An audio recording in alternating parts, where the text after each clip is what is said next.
जय माता दी मित्रों माँ कालका एस्ट्रोलॉजी में आप सभी का हार्दिक स्वागत है। अगर आपने चैनल को सब्सक्राइब नहीं किया है तो चैनल को सब्सक्राइब करें और बेल आइकन को प्रेस करें ताकि आप हमारे लेटेस्ट वीडियो को देख सकें। आज हम स्टार्ट करने वाले हैं monthly prediction for Aquarius ascendant October 2021। कुंभ लगन के जातकों के लिए अक्टूबर माह का मासिक फल आइए आरंभ करते हैं। मित्रों, अगर आपकी लगन कुंडली के अंतर्गत यहाँ पर लगन में 11 नंबर लिखा हुआ है, इसका मतलब आपका कुंभ लगन है। क्योंकि भविष्य कथन लगन से दिया गया है, राशि से नहीं दिया गया है, तो सर्वप्रथम आप सभी को यह ज्ञात होना आवश्यक है कि क्या आपका कुंभ लगन है अथवा नहीं। इसके लिए आप अपनी कुंडली के अंतर्गत लगन में देखिए 11 नंबर लिखा हुआ है अथवा नहीं। बात कर रहे हैं हम यहाँ पर कुंभ लगन की, जो कि एक स्थिर लगन है। कुंभ लगन एक स्थिर लगन है और वायु तत्व लगन है। इस लगन के जातक अथवा जातिकाएं स्थिरता के साथ जीवन में कर्म क्षेत्र में आगे बढ़ते हैं। साथ ही साथ वायु तत्व लगन होने के कारण इनकी विचारधारा स्वतंत्र होती है। स्वतंत्र विचारधारा के साथ ये व्यक्ति कार्य करने वाले होते हैं।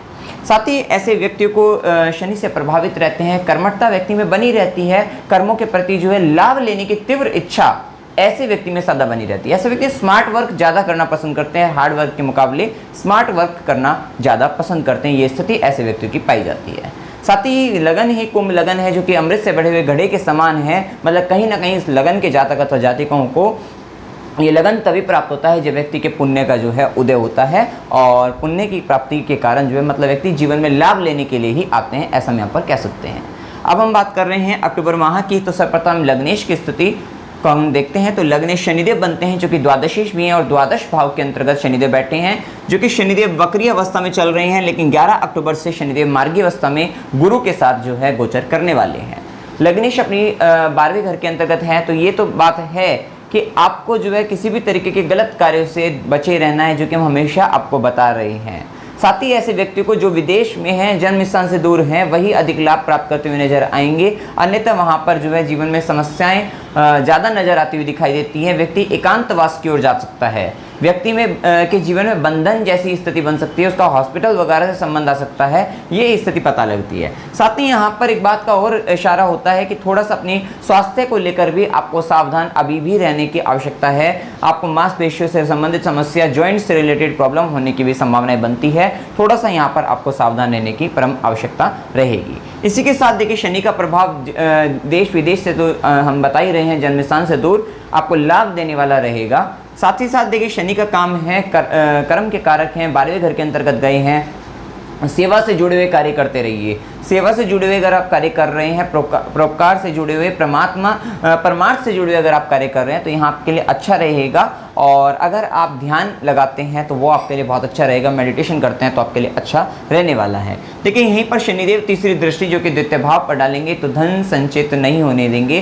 धन संचय से संबंधित परेशानी बनाकर रखेंगे। कुटुंब के साथ भी थोड़ी समस्याएं बनाते रहेंगे, वहाँ पर भी मतलब दिक्कतें करेंगे, तो वहाँ पर भी आपको थोड़ा संभल कर चलने की आवश्यकता रहेगी। लेकिन शनिदेव सातवीं दृष्टि जो कि षष्ठम भाव पर डालने वाले रहेंगे, वहाँ पे आपको शत्रु हंता बनाएंगे। किसी प्रकार के अगर आपके शत्रु बनते हैं, आप उन पर हावी हो जाएंगे।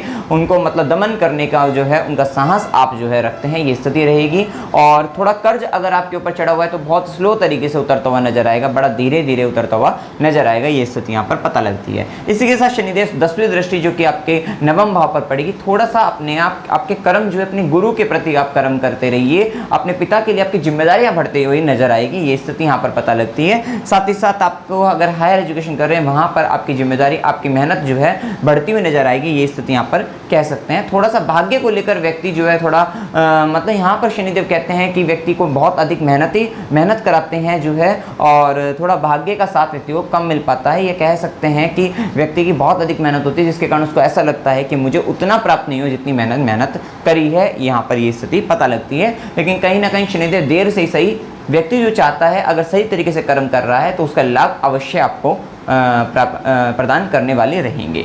इसी के साथ देखिए धन भाव के स्वामी और लाभ भाव के स्वामी गुरु ही बनते हैं, जो कि शनि और गुरु का संबंध 12वें घर से बना है। आध्यात्मिक कर्म तो आपको करनी ही चाहिए। इस समय के अंतर्गत आध्यात्मिक कर्म करने से आपको लाभ की प्राप्ति होगी ही होगी, ये स्थिति यहाँ पर पता लगती है। लेकिन हाँ, ये बात सत्य है कि इस समय आपका स्वयं का भी व्यय होता हुआ नजर आ रहा है, आपके धन का भी व्यय होता हुआ नजर आ रहा है। तो थोड़ा सा इन्वेस्टमेंट अगर फॉरेन की तरफ से है, आपका जन्म स्थान से दूर जाकर इन्वेस्ट कर रहे हैं तो सही है, अन्यथा स्थिति अच्छी नहीं है। आपका पैसा और धर्म कर्म के कार्य में अवश्य खर्च करते रहिए, अन्यथा पैसा अच्छी जगह जाता हुआ नहीं दिखाई दे रहा है। गलत जगहों पर धन का व्यय होता हुआ नजर आएगा और अधिक मात्रा में धन खर्च हो जाएगा। जो आपका लंबे समय से धन संचित भी कर रखा है वो भी खर्च होता हुआ नजर आएगा। मतलब कुल मिलाकर यहाँ पर धन संचय की स्थिति अच्छी, धन लाभ की स्थिति, धन लाभ तो हो जाएगा लेकिन जो धन आएगा वो टिक नहीं पाएगा, जो इनकम होगी वो टिक नहीं पाएगी। मतलब कहीं ना कहीं समस्याएं आपके जीवन में ये दिखाई दे ही रही होगी, ये स्थिति यहाँ पर बनती है।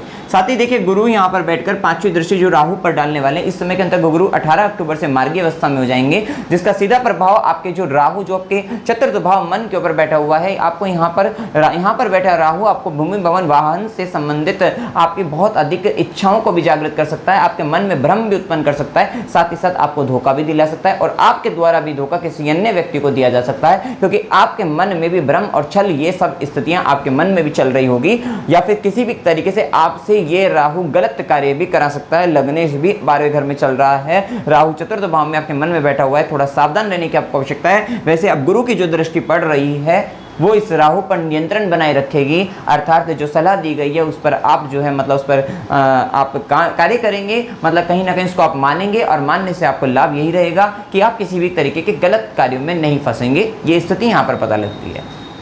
गुरु की दृष्टि आपको सुख प्रदान करेगी, माता का सुख देगी, भूमि भवन वाहन का सुख देगी, लेकिन जिस तरीके से आपकी एक्सपेक्टेशन बहुत अधिक बढ़ती जा रही है उसको कंट्रोल करने वाली रहेगी, नियंत्रण करने वाली रहेगी। मन में आ रहे नाना प्रकार के विचारों से आपको बचा कर रखेगी। साथ ही साथ गुरु की सातवीं दृष्टि जो कि षष्ठम भाव पर पड़ेगी तो शत्रु वगैरह से आपको जो है रक्षा करने वाली रहेगी, आपको फायदा दिलाने वाली रहेगी। और नवी दृष्टि अष्टम भाव पर पड़कर आपको अकस्मात तो धन दे सकती है, आपको ससुराल पक्ष से धन लाभ हो सकता है, ससुराल पक्ष से लाभ होने की संभावना यहाँ पर बनती है। और आकस्मिक रूप से जो दुर्घटनाएं अगर होनी होगी उसको जो है कंट्रोल करने वाली रहेगी, मतलब वहाँ कहीं ना कहीं आपको जो है आराम दिला सकती है, वहाँ पर उसको नियंत्रण करने वाली रहेगी। ये स्थिति हम यहाँ पर कह सकते हैं और भूमिगत चीज़ों से आपको लाभ दिला सकती है, ये स्थिति यहाँ पर पता लगती है। इसी के साथ देखिए हम बात करते हैं सूर्य देव की, जो कि यहाँ पर सप्तमेश बनकर अपने से सप्तमेश बनकर अपने से तो द्वितीय आए हैं, लेकिन आपकी कुंडली के अष्टम भाव के अंतर्गत गोचर करेंगे कन्या राशि में 17 अक्टूबर तक। ये स्थिति बताती है कि इस माह के अंतर्गत 17 अक्टूबर तक आपको अपने जीवन साथी का, आपको अपने जो व्यापार में जो साथी है उसका जो है बिजनेस पार्टनर का भी आपको ध्यान देना पड़ेगा। दोनों की स्वास्थ्य संबंधित समस्याएं बढ़ती हुई नजर आ सकती है, दोनों कुछ छुपा भी सकते हैं आपसे, जो है कुछ ना कुछ रहस्यमयी हो सकते हैं। इस स्थिति की ओर यहाँ पर इशारा होता है, तो कहीं ना कहीं उनकी तरफ आपको ध्यान देने की आवश्यकता है। हेल्थ इश्यू भी उनके होने की संभावना है, ये स्थिति यहाँ पर पता लगती है। साथ ही साथ देखिए व्यापार में बड़ा इन्वेस्टमेंट करने से बिल्कुल बचेगा, किसी भी तरीके का नया काम करने से बचेगा, कोई भी नया इन्वेस्टमेंट करने से बचेगा। जो कार्य कर रहे हैं उसको करते रहिएगा और उसी में ही आपको पूरा ध्यान देकर कार्य करने की आवश्यकता है, वहीं पर कार्य करते रहिएगा, अन्यथा आगे चलकर आपको जो है वही सब जो है आपको नुकसान उठाना पड़ेगा, भारी नुकसान आपको उठाना पड़ सकता है। तो यहाँ पर थोड़ा सावधान रहने की आपको आवश्यकता रहेगी। इसी के साथ सूर्य का प्रभाव आपकी जो जीवन साथी है उसकी वाणी को काफी आत्मविश्वास भी प्रदान करेगा, काफी उसको मतलब उसमें अहंकार भी दिखने लग सकता है, आपको जो है थोड़ा कठोर वाणी भी हो सकती है, एक अथॉरिटी पावर के साथ ऑर्डर देते हुए जैसे कोई बोलता है, इस प्रकार की वाणी आपके जीवन साथी की इस माह के अंतर्गत 17 अक्टूबर तक खास तौर पे आपको नजर आती हुई दिखाई देगी। साथ ही आपको आपके जो आपकी जो ससुराल है, ससुराल पक्ष के साथ जो वे ऑर्डर दे रहे हैं, जो वे कह रहे हैं उनको मानना चाहिए, उनकी आज्ञा का पालन करना चाहिए, क्योंकि उनके स्वाभिमान अहंकार में वृद्धि होती हुई दिखाई देगी। या किसी प्रकार से आपके यहाँ कोई फंक्शन है और उनको आपको बुलाना है तो वहां पर आपको काफी मान सम्मान देना ही पड़ेगा, तब जाकर उनका ध्यान आपकी तरफ आएगा। ये स्थिति यहाँ पर पता लगती हुई दिखाई देती है, अन्यथा वहां अहंकारवश आपके जीवन के अंतर्गत उनके साथ संबंधों में समस्या बनती हुई दिखाई दे सकती है, कुटुंब के साथ समस्या बनती हुई आपको दिखाई दे सकती है। जीवन साथी का भी झुकाव अपने धन को संचित करने में ज्यादा लगता हुआ दिखाई देगा, वो भी पैसे को जमा करने में जो है ज्यादा ध्यान रखते हुए नजर आएंगे, ये स्थिति यहाँ पर पता लगती है। इसी के साथ सूर्य 17 अक्टूबर के बाद जो है तुला राशि के अंतर्गत नवम भाव के अंतर्गत गोचर करेंगे, जो कि सप्तम भाव से सप्तमेश बनकर जो है जब नवम भाव में जाएंगे तो ये बात सत्य है कि जो जीवन साथी के जो तबियत है वहाँ पे भी सुधार आता हुआ नजर आएगा, लाइफ पार्टनर बिजनेस पार्टनर के साथ थोड़ा संबंधों में भी सुधार आता हुआ नजर आएगा, मतलब स्थिति थोड़ी बेहतर होती हुई नजर आएगी। यहाँ पर आपको आपके गुरु के प्रति जो है समर्पण भाव दिखाना होगा, आपको अपने पिता के प्रति समर्पण भाव दिखाना होगा, पिता के स्वास्थ्य में थोड़ी कमी आ सकती है तो इसका आपको यहाँ पर ध्यान देने की आवश्यकता यहाँ पर रहेगी। तो कुल मिलाकर ये स्थिति आपके यहाँ पर व्यापार में भी आपको भाग्य का साथ मिलता हुआ नजर आएगा। ये कुल मिलाकर स्थिति 17 अक्टूबर के बाद देखी जाए तो खास तौर पे रहेगी, क्योंकि ये माह के अंतर्गत आपको थोड़ा सा दिक्कतों का सामना तो आपको करना पड़ेगा। एक संघर्ष आपके जीवन में यहाँ पर बढ़ता हुआ दिखाई दे रहा है। काम धंधे में भी थोड़ी समस्याएं आपको दिखाई दे रही है, ये स्थिति यहाँ पर पता लगती है। इसी के साथ देखिए सूर्य 7वीं दृष्टि जो कि 17 अक्टूबर के बाद जो कि पराक्रम भाव पर डालेंगे, तो आपके पराक्रम में, आपकी ऊर्जा में, आपकी मेहनत में वृद्धि होती हुई दिखाई देगी। आपके अंदर की जो मेहनत करने की जो क्षमता है उसमें भी वृद्धि होती हुई दिखाई देगी। स्थिति अच्छी खासी दिखाई देती है। इसी के साथ मंगल का जो प्रभाव रहेगा 22 अक्टूबर तक मंगल कन्या राशि के अंतर्गत रहेंगे, जो कि दशम भाव के भी स्वामी हैं और साथ ही पराक्रम भाव के भी स्वामी हैं। मतलब कहीं ना कहीं आपके जो कर्म है, पराक्रम भी और कर्म भी, वो अष्टम भाव को लेकर ज्यादा हो रहा है। आकस्मिक दुर्घटनाओं को लेकर हो सकता है, अकस्मात धन लाभ की इच्छा को लेकर हो सकता है, ससुराल पक्ष को लेकर हो सकता है, जीवन साथी की वाणी को लेकर हो सकता है, जीवन साथी के धन संचय को लेकर हो सकता है, कुल मिलाकर या भूमिगत चीजों से संबंधित चीजों पर हो सकता है, या वे जो चीज जो छुपी हुई हैं उन चीजें, उन रहस्यों के प्रति आपका कर्म जो है होता हुआ दिखाई दे रहा है। या फिर एक होता है कि वारसे, विल वारसे की हम बात करें, उन सब चीजों से संबंधित भी आपका कर्म होता हुआ दिखाई देता है। किसी से मृत्यु से संबंधित कोई कर्म होता हुआ दिखाई दे रहा है। ये सब स्थिति पता लगती है। इसमें कुछ पॉजिटिव नेगेटिव जो हम बताते हैं वो निर्भर करती है कि आपकी जन्म कुंडली में ग्रह स्थिति दशा अंतर्दशा कैसे ही चल रही है। ये अच्छी और बुरी बातें तभी घटित होती है गोचर की जो है, इस बात का हम हमेशा बताते हैं, तो आपको ध्यान अवश्य देना चाहिए। तो इसी के साथ देखिए आपके जो यहाँ पर आपके कर्म की बात करें तो वहाँ पर इन सब चीज़ों से संबंधित आपका कर्म होता हुआ दिखाई दे रहा है, बढ़ता हुआ दिखाई दे रहा है।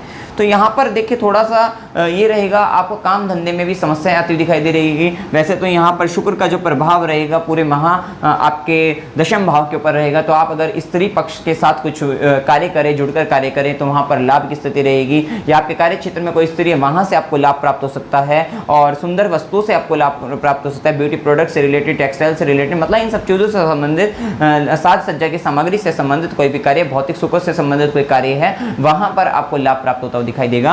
लेकिन काम धंधे से संबंधित बहुत अधिक अच्छा यहाँ पर होता हुआ नहीं दिखाई दे रहा है। लेकिन हाँ, जो व्यक्ति हॉस्पिटल से रिलेटेड वर्क कर रहे हैं, कुछ समाज से दूर हटकर कोई कार्य कुछ इस तरीके के होते हैं, उससे जुड़कर कार्य कर रहे हैं, वहाँ पर जो है जहाँ पर एक दुख का भी संबंध होता है, तो वहाँ पर लाभ प्राप्त आप कर सकते हैं। वो स्थिति यहाँ पर दिखाई देती हुई प्रतीत होती है। इसी के साथ देखिए मंगल का जो प्रभाव रहेगा वो वाणी तो कड़वी कर देगा। आपके जीवन साथी की जो है, ससुराल वालों के साथ थोड़े संबंध बिगड़ सकते हैं, थोड़ा ध्यान देने की आपको आवश्यकता रहेगी। और आपके खुद के भी कुटुंब के साथ, परिवार के साथ संबंधों में तनाव की स्थिति, साथ ही छोटे भाई बहनों के साथ आपका पराक्रम तो बना रहेगा, लेकिन उनसे मतलब उनको लाभ आप देने वाले हो सकते हो, यहाँ पर ये स्थिति भी पता लगती है, या उनसे लाभ आप प्राप्त कर सकते हैं, लेकिन वहाँ पर भी एक तनाव जैसी स्थिति बन सकती है। मतलब हो सकता है कि आप उनसे लड़ झगड़ कर आपको लाभ प्राप्त हो जाए, या लाभ आप उनको दे, कहीं ना कहीं आपके कुतर्क होते हुए दिखाई दे, ये स्थिति भी यहाँ पर पता लगती हुई दिखाई देती है। इसी के साथ देखिए यहाँ पर मंगल का जो प्रभाव रहेगा वो चौथी दृष्टि आपके बड़े भाई बहनों, मतलब कहीं ना कहीं आप अपने बड़े भाई बहनों के सुखों के लिए संघर्ष करते हुए दिखाई देंगे। आप अपने मित्रों के लिए कुछ संघर्ष करते हुए दिखाई देंगे, मित्रों के लाभ के लिए आप संघर्ष करते हुए दिखाई देंगे। तो ये स्थिति यहाँ पर पता लगती है। और साथ ही साथ चाचा के लिए या आय के लिए, आप अपनी इनकम को बढ़ाने के लिए भी काफी हद तक आप इस समय के अंतर्गत, इस माह के अंतर्गत 22 अक्टूबर पर खास तौर पे आपका संघर्ष रहेगा। आप मतलब जो आपकी मेहनत, आपका पराक्रम रहेगा वो कहीं ना कहीं आपके आय के, इनकम को लेकर जो है रहने वाला है, या बड़े भाई बहन, चाचा, मित्रों को लाभ पहुंचाने के लिए आपका संघर्ष रह सकता है। ये स्थिति यहाँ पर पता लगती हुई दिखाई देती है। इसी के साथ 22 अक्टूबर के बाद जो है मंगल भी नवम भाव से संबंध बना लेंगे। 22 अक्टूबर के बाद स्थिति बेहतर होती हुई दिखाई देती है। आपके काम धंधे को लेकर स्थिति बेहतर होती हुई दिखाई देती है। जो स्थितियां अभी बिगड़ी हुई थी वो स्थिति 22 अक्टूबर के बाद काफी सही होती हुई दिखाई देती है, यहाँ पर ये पता लगता है। इसी के साथ देखिए 22 अक्टूबर के बाद से खास तौर पे अपने पिता का और अपने गुरु के प्रति जो है थोड़ा सा आपको संभल कर चलने की आवश्यकता है। और घर में थोड़ा कलह स्थिति बढ़ सकती है, वहाँ पर संभल कर चलने की आवश्यकता है। अन्यथा वहाँ पर अच्छी स्थिति, काम धंधे को लेकर जो है अच्छी स्थिति दिखाई देती हुई प्रतीत होती है। इसी के साथ देखिए शुक्र का जो प्रभाव हमने बताया ही है। शुक्र और बुध की बात करें, देखिए बुध जो है पूरे माह के अंतर्गत एक तरीके से कन्या राशि के अंतर्गत रहेंगे, जो कि अष्टम भाव में जा रहे हैं, पंचमेश बनकर जा रहे हैं। संतान को लेकर सावधान रहने की आवश्यकता है। संतान आपसे कुछ छुपा सकती है, थोड़ा संतान को ध्यान में रखिए, अपनी दृष्टि में रखिए। कुछ ना कुछ गलत कर सकती है, कुछ छुपा सकती है, और संतान का ध्यान किसी तरीके के रिसर्च कार्य में भी लग सकती है, जासूसी प्रवृत्ति में के इस तरीके से संबंधित कार्य में कर सकती है। और प्रेम संबंधों में भी कुछ प्रेमी हो सकता है, अपने आपको छोड़कर कहीं दूसरी जगह जा सकता है और कुछ छुपाता हुआ नजर आ सकता है। और कहीं ना कहीं मतलब ये स्थिति भी प्रेम संबंधों में थोड़ी सी आपके लिए समस्या बनाने वाली हो सकती है। ये यहाँ पर पता लगता है। और आपका ज्ञान में गुप्त विद्या का गुप्त ज्ञान जो है आपको प्राप्त हो सकता है, यहाँ पर आपको लाभ प्राप्त होता हुआ दिखाई दे सकता है, ये स्थिति यहाँ पर पता लगती है। इसी के साथ देखिए आपको अष्टम भाव में के स्वामी अष्टम भाव के अंतर्गत हैं, तो ये स्थिति अच्छी है कि अगर आप गुप्त विद्याओं से संबंधित कोई ज्ञान प्राप्त करना चाहते हैं तो उसमें आपको लाभ की स्थिति नजर आती हुई अवश्य दिखाई देगी, वहाँ पर आपको लाभ प्राप्त होता हो नजर आएगा। किसी तरीके के रिसर्च से जुड़े हुए हैं आप, तो आप वो कार्य करें, वहाँ पर आपको लाभ रहेगा। अच्छे रिसर्च आप कर सकते हैं, इस समय के अंतर्गत काफ़ी लाभ मिलेगा आपको, ये स्थिति यहाँ पर पता लगती है। इसी के साथ देखिए हम बात करें तो शुभ दिनों की बात करते हैं, शुक्र का प्रभाव और देख लेते हैं। यहाँ पर देखिए शुक्र का जो प्रभाव है वो शुक्र नवम भाव के भी स्वामी है और चतुर्थ भाव के भी स्वामी है। एक बात ध्यान रखिएगा, देखिए इस माह के अंतर्गत किसी प्रकार के भूमि भवन वाहन से रिलेटेड, क्योंकि वाहन खरीदने के योग भी बनते हुए दिखाई देते हैं, एक अच्छा खासा वाहन आप खरीद सकते हैं, लेकिन वाहन खरीदते हुए गलती होने की भी संभावना है। पिता और गुरु से संबंधित कोई कार्य अगर आप कर रहे हैं वहां पर भी आपकी गलती होने की संभावनाएं बनती हुई दिखाई देती है, थोड़ा सा सावधान रहने की आवश्यकता यहाँ पर रहेगी। लेकिन कहीं ना कहीं राहु के ऊपर जो है गुरु का और शुक्र का दोनों का प्रभाव रहेगा, जिसके कारण मन में थोड़ा सा शांति महसूस हो सकती है। बेशक कार्य क्षेत्र के अंदर थोड़ी समस्या है, लेकिन फिर भी आपके मन में जो उथल पुथल मची हुई थी वहां पर शांति होती हुई दिखाई दे सकती है। इसी के साथ देखिए शुभ दिनों की बात करें, 7 से 9, 11 से 13, 17 से 20, 20 से 22 और 25 से 27 का दिन आपके लिए शुभ होता हुआ दिखाई दे रहा है। और अशुभ दिनों में 1 से 2, 5 से 7, 13 से 15, 27 से 30 का दिन अशुभ हो सकता है। इस समय के अंतर्गत मानसिक तनाव, रोग, रिपो, ऋण, इनका संबंध, झगड़े का संबंध आ सकता है, तो किसी भी प्रकार के शुभ कार्य को इस समय के अंतर्गत नहीं करें तो आपके लिए अच्छा रहेगा। और यात्रा के योगों की हम बात करें, अचानक से यात्रा के योग बन जाते हैं, तो 1 से 2, 5 से 7, 27 से 30 का दिन हो सकता है। अगर आप कोई धार्मिक यात्रा करना चाहते हैं, धार्मिक कार्यों पर खर्च करना चाहते हैं, तीर्थ यात्रा करना चाहते हैं, तो आपके लिए 7 से 9 का दिन अच्छा रहेगा। कुछ मनोरंजन के लिए यात्रा करना चाहते हैं तो 2 से 5 का दिन सही रहेगा। और हॉस्पिटल से संबंध 13 से 15 का हो सकता है। और हार्डवर्क के साथ संघर्ष के साथ एक यात्रा 20 से 22 का दिन हो सकता है। देखिए यहाँ पर यात्रा के योग भी अच्छे खासे बनते हुए दिखाई दे रहे हैं। विदेश से संबंध बन सकता है, जन्म स्थान से दूर का संबंध बन सकता है, बड़ी यात्राओं के योग बन सकते हैं, लाभ प्राप्त होगा, ये स्थिति यहाँ पर पता लगती है। आश्विन माह की बात करें 20 अक्टूबर तक रहेंगे और कार्तिक माह 21 अक्टूबर से चालू हो जाएगा। और इस माह जो अमावस्या है वो पितृ अमावस्या है, और जो कि 6 अक्टूबर की होगी। और नवरात्रि 7 अक्टूबर को प्रारंभ हो जाएंगे। दुर्गा अष्टमी की बात करें 13 अक्टूबर, दुर्गा नवमी 14 अक्टूबर, विजयदशमी दशहरे की बात करते हैं 14 अक्टूबर का होगा, 15 अक्टूबर का होगा, क्षमा करिए। शरद पूर्णिमा 20 अक्टूबर 2021 की होने वाली है। देखिए जो व्यक्ति काफ़ी अधिक रोग, रिपु, ऋण से परेशान चल रहे हैं, नौकरी से परेशान चल रहे हैं, या फिर किसी प्रकार के झगड़े मुकदमे से परेशान चल रहे हैं, उनके लिए शरद पूर्णिमा का दिन 20 अक्टूबर 2021 का जो दिन रहेगा, उसमें व्यक्ति अगर लक्ष्मी आराधना करे, जागरण करे, रात्रि लक्ष्मी आराधना करे, चंद्रमा की रोशनी में बैठें, साथ ही चंद्रमा की रोशनी में रखकर खीर को अगले दिन खाए, तो उन्हें विशेष रूप से जो है लाभ प्राप्त होगा इन सब चीज़ों में से संबंधित। नौकरी व्यक्ति जो चाहता है उसको थोड़ा प्रयत्न करने पर जो है नौकरी मिल जाएगी। जो है झगड़े वगैरह चल रहे हैं, मतलब कहीं ना कहीं इन सब से आराम मिलता हुआ, रोगों से आराम मिलता हुआ आपको नजर आएगा। करवा चौथ की बात करते हैं 24 अक्टूबर 2021 की रहेगी। और अष्टमी की बात करें 28 अक्टूबर 2021 की रहेगी। और उपाय के तौर पे आपको क्या करना चाहिए, हनुमान चालीसा का निरंतर पाठ आपको करते रहना चाहिए। किसी भी तरीके के गलत कार्य को करने से बचना चाहिए, अन्यथा फिर वहां पर बंधन जैसी स्थिति, जेल जैसी स्थिति बन सकती है। शनिवार को गरीबों को भोजन कराइए, गुरु मंत्र का जाप करते रहिए, आपके लिए अच्छा रहेगा। शिवलिंग पर जल चढ़ाते रहिए, श्री सूक्त का पाठ करिए, लक्ष्मी माता को खीर का भोग शुक्रवार के दिन, और कन्या को उपहार भी आप दे सकते हैं, आपके लिए फायदेमंद रहेगा। सूर्य देव को नित्य जल चढ़ाते रहिए। इसमें आपको कोई भी संशय, कोई भी डाउट हो, आप कमेंट सेक्शन में जरूर पूछ सकते हैं। वीडियो अगर आपको अच्छा लगा, वीडियो को लाइक कीजिए, शेयर कीजिए और चैनल को सब्सक्राइब कीजिए। जय माता दी।